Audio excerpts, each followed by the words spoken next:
நாங்கள் கருதுகிறோம். அதன் அடிப்படையிலே இந்த சின்னத்திலே போட்டியிடுகிறோம்.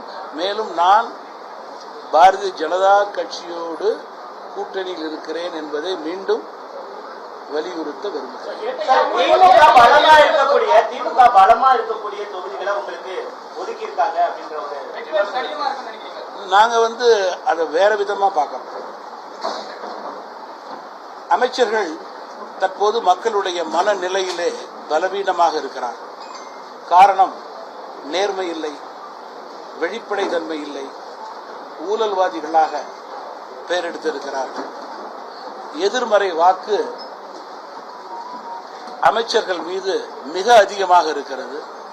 அதை பயன்படுத்திக் கொள்ளக்கூடிய தேர்தல் வியூகத்தை நாங்கள் முறையாக சரியாக செய்து வெற்றி பெறக்கூடிய உயர்ந்த நிலையை ஏற்படுத்துவோம் என்ற நம்பிக்கையோடு நாங்கள் களத்திற்கு செல்கிறோம். சாதாரண வேட்பாளரை விட இன்றைக்கு திமுக அமைச்சர்களுக்கு அவ்வளவு எதிர்ப்பு. சாதாரண மக்கள் மத்தியில் ஒவ்வொரு அமைச்சருக்கும் அவர் துறையின் சார்பிலே ஊழல், எல்லா துறையை சார்ந்தவர்களும் பல அமைச்சர்கள் மீது தங்கள் கோபத்தை காட்டுவதற்கு இதுதான் நேரம் என்று காத்துக் கொண்டிருக்கிறார்கள்.